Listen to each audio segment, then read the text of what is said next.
여러분, 자유란 참 소중한 것입니다. 그러기에 우리는 이 자유를 잘 다루고 지켜나가며 올바르게 행사해야 합니다. 안타깝게도 많은 사람들이 자유가 얼마나 소중한지 잘 알지 못합니다. 공기가 없으면 살 수 없는데도 불구하고 공기의 소중함을 잘 인식하지 못하는 것과 같은 이치죠. 뿐만 아니라 우리는 자유를 어떻게 행사해야 합당한 것인지에 대해서도 잘 모릅니다. 적지 않은 사람들이 자기가 하고 싶은 대로 하는 것이 자유인 줄 압니다. 누군가가 간섭하면 무슨 상관이냐고 목소리를 높이죠. 이는 영적인 측면에서도 마찬가지입니다. 예수님이 십자가에 달려 자신을 속전으로 들이시고 우리를 자유하게 하셨습니다. 우리의 자유를 위해 정말 엄청난 대가가 지불된 것입니다. 그러나 많은 그리스도인들이 이 자유의 의미를 잘 모르고 또 책임 있게 행사하지도 못합니다. 우리는 지난주에 안디옥 교회에 있던 베드로가 할례를 받아야 한다고 주장하는 유대주의자들의 압박에 밀려 이방인과의 식탁 교제에서 물러나는 위선을 범했을 때 바울이 그를 공개적으로 책망한 갈라디아서 2장 11절부터 16절 말씀을 보면서 우리는 서로에게 책임을 져야 하며 또래 집단의 압박에 굴복하지 않아야 함을 배웠습니다. 오늘은 계속해서 같은 본문 말씀을 근거로 복음의 정신에 따라 책임 있게 자유를 행사하는 문제에 대해 주님이 우리에게 주시는 교훈을 함께 나누기를 원합니다. 먼저 우리는 우리의 행동이 다른 사람에게 미치는 영향을 인식해야 합니다. 여러분, 우리의 행동은 다른 사람에게 영향을 미칩니다. 제가 섬기는 신학교 교수님 중에 엄청 비싼 DSLR 카메라를 가지고 사진을 찍는 분이 있습니다. 그분은 감각도 있고 실력도 거의 프로 수준입니다. 근데 그분이 그 카메라를 사서 들고 다니자 많은 학생들이 영향을 받았습니다. 그래서 당시에 상당수의 학생들이 DSLR 카메라를 샀습니다. 가난한 신학생들이 경제적으로 상당한 대가를 지불하고 그렇게 한 것입니다. 제가 알기로 그 교수님이 그걸 사라고 강요했거나 세미나를 하지는 않았습니다. 그러나 그분의 행동이 학생들에게 영향을 준 것이죠. 이것은 좋은 방향으로도 그렇지만 나쁜 방향으로도 작용합니다. 베드로를 보십시오. 그가 위선을 행하자 다른 유대교 신자들과 바나바까지 영향을 받아 같은 행동을 했습니다. 바울이 막지 않았다면 전체 유대인 교회 공동체가 베드로의 뒤를 따랐을 것입니다. 우리는 사력 있게 행동해야 합니다. 높은 위치에 있는 분일수록 더욱 조심해야 합니다. 여기 있는 부모님들, 교사들, 교회 중직자들, 교육자들은 의도하든 그렇지 않든 자신의 행동이 다른 사람에게 영향을 준다는 사실을 인식하고 스스로를 살피며 본이 되는 삶을 살아야 합니다. 말만 할 게 아니라 삶을 살아야 합니다. 행동은 말보다 더 크게 말한다는 격언도 있지 않습니까? 그렇습니다. 그리고 행동뿐만 아니라 성품도 말보다 더 크게 말합니다. 사실은 높은 위치에 있는 사람들뿐만이 아닙니다. 모든 그리스도인은 믿지 않는 사람들에게 미치는 영향을 인식하고 행동해야 합니다.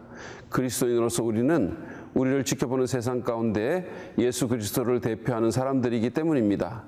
그러므로 우리는 사력 있게 행동하고 주님을 명예롭게 하는 삶을 살도록 노력해야 합니다. 여러분, 기억하십시오. 우리의 행동과 성품과 삶은 영향을 미칩니다. 두 번째로 우리는 복음의 진리에 헌신해야 함을 배우게 됩니다. 제가 예전에 쓴 책 가운데 하나님 나라의 진주를 구하다라는 책이 있습니다. 그 책은 기독교적 가치에 대한 주제를 다루는 책입니다. 그것은 믿는다고 하면서도 뭐가 소중한 것인지 잘 알지 못하는 그리스도인을 돕기 위해 쓴 책입니다. 그 책을 통해서 기독교적인 가치관을 정립하게 되었다는 독자들의 피드백을 받았을 때 참 기뻤던 기억이 있습니다. 그렇습니다. 그리스도인은 우리에게 소중히 여겨야 할 많은 가치가 있습니다. 믿음, 교회, 마음, 경건, 성경과 같은 것이 그것입니다. 그 가운데는 복음의 진리도 있습니다. 복음의 진리는 참으로 귀한 가치입니다. 하나님께서 우리를 무조건적으로 사랑하시며 예수 그리스도 안에서 우리를 있는 모습 그대로 받아주시고 우리에게 자유를 주신다는 그 복음의 진리는 우리 그리스도인이 가장 귀하게 여겨야 할 가치입니다. 우리는 이 진리에 헌신해야 합니다. 바울이 베드로의 위선에 과감히 맞섰던 것은 이 복음의 진리에 그가 헌신했기 때문이었습니다. 그에게는 베드로와의 관계나 자신의 품위 유지보다 사람들의 평판이나 대사도의 인정보다 교회의 일시적인 평화를 지키는 것보다 복음의 진리를 지키는 것이 더 중요했습니다. 그래서 이렇게 당황스럽고 불편한 대면을 한 것이죠. 여러분, 진리를 지키는 일은 그 무엇보다도 소중한 일입니다. 그것은 사람과의 관계보다, 일시적인 평화보다, 개인의 성공보다 훨씬 더 중요합니다. 만약에 누군가가 진리를 거슬러 말하거나 이상한 교리를 퍼뜨리거나 특별히 복음의 진리를 왜곡한다면 우리는 가만히 있어서는 안 됩니다. 우리는 오늘 본문의 바울처럼 일어나서 싸워야 합니다. 찰스 스윈도는 잘못된 교리는 암과 같다고 했습니다. 교회에 그런 것이 있다면 도려내야 합니다. 저는 예전에 TV로 필리핀에서 열린 WCC 대회를 본 적이 있습니다. 거기서 한국의 한 여자 목사님이 기독교 예배 가운데서 하얀 소복을 입고 죽은 혼을 위로하는 진혼제를 한다면서 무당춤을 추며 종이를 태우는 모습을 봤습니다. 만약에 그게 그런 식이라면 그것은 기독교가 아닙니다. 우리는 그런 것들을 강력하게 반대해야 합니다. 그런 교회들과 하나 되는 것보다는 복음의 진리를 지키는 것이 훨씬 더 중요합니다. 복음의 진리가 1%라도 훼손되면 누군가가 영원히 멸망할 수 있음을 명심하시기 바랍니다. 그리스도 안에서 누리는 우리의 자유를 잃어버리는 것은 말할 것도 없습니다. 여러분, 복음의 진리에는 너무 많은 것이 걸려 있습니다. 기억하십시오. 우리가 믿는 하나님은 참되신 분이시며 예수 그리스도는 진리이십니다. 진리를 타협하는 것은 하나님을 부인하는 일이며 그분의 성품을 범하는 죄입니다. 그러므로 우리는 진리에 헌신해야 합니다. 무엇보다 복음의 진리에 견고하게 헌신해야 합니다. 그래야 하나님께서 그 비싼 대가를 치르고 우리에게 허락하신 그 자유를 올바르게 향유할 수 있습니다. 마지막으로 우리는 은혜의 복음을 삶에 적용해야 합니다. 우리의 복음은 은혜의 복음입니다. 그것은 하나님께서 예수 그리스도 안에서 우리를 있는 모습 그대로 받아주신다는 기쁜 소식이죠.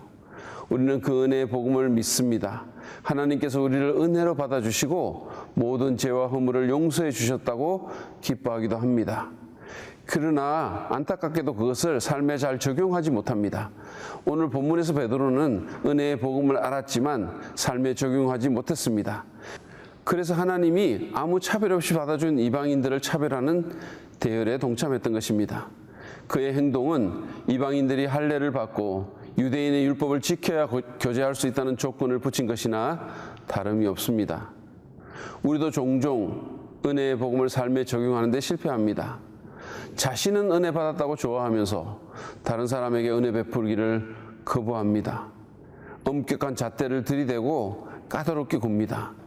자신은 용서받았다고 하면서 다른 사람을 잘 용서해 주지 않습니다.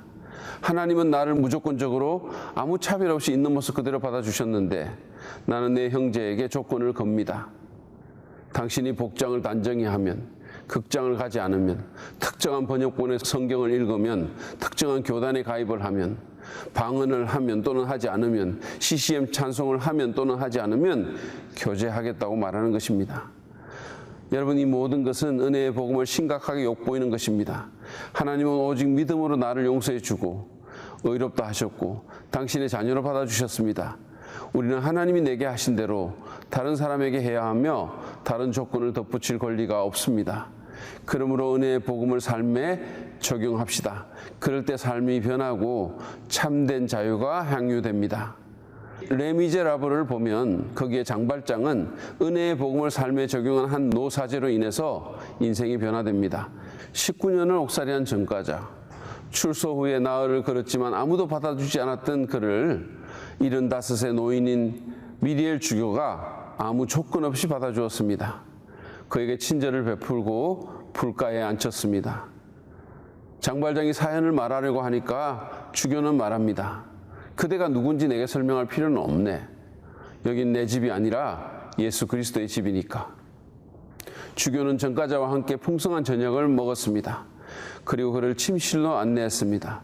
장발장은 오랜만에 푹신한 침대에서 잠을 이루지 못하다가 유혹을 이기지 못하고 은그릇과 은수저를 배낭에 넣고 도망갑니다. 그러나 그는 경찰에게 잡혀 주교의 집으로 끌려오죠. 이제 감옥에서 평생을 썩어야 할 상황이 됐습니다.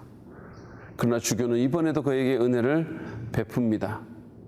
은그릇과 수저는 선물로 준 것인데 왜 촛대는 안 가져갔냐면서 은촛대까지 얹어줍니다. 그로 인해 이 거친 전과자는 은혜의 사람으로 변화합니다. 빈민들을 위한 공장을 세우고 엄마를 잃은 가련한 딸 아이를 지극정성 돌봅니다. 여러분, 사람은 율법이나 비판으로 또는 규율이나 도덕이나 협박이나 징벌로 변화되지 않습니다. 사람은 은혜로 변화됩니다. 그래서 하나님이 죄인들을 위해 십자가에 그 아들을 매다시고 이를 믿는 자에게 은혜를 베푸신 것입니다. 우리도 마찬가지입니다. 우리가 은혜의 복음을 삶에 적용하면, 은혜를 베풀고 받아주면 그로 인해 누군가의 삶이 변화되고 자유롭게 주님을 섬길 수 있게 될 것입니다. 우리는 지난주와 이번주 2주간에 걸쳐 갈라디아서 2장 11절부터 16절의 말씀을 통해 우리는 서로에게 책임 있는 존재이며 우리의 행동이 다른 사람에게 영향을 미친다는 사실, 그리고 또래 집단의 압박에 굴복하지 말아야 하고 복음의 진리에 헌신해야 할 뿐 아니라 은혜의 복음을 삶에 적용해야 함을 배웠습니다. 이 모든 것들은 우리가 고립된 존재가 아니라 서로 연관되어 있음을 말해줍니다.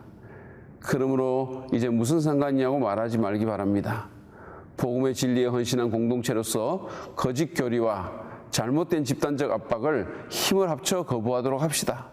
서로를 돌아보며 서로가 복음의 진리에 합당한 삶을 살도록 도우고 좋은 영향을 미치는 본이 되며 은혜의 복음을 삶에 적용하여 피차 은혜를 베풀도록 합시다.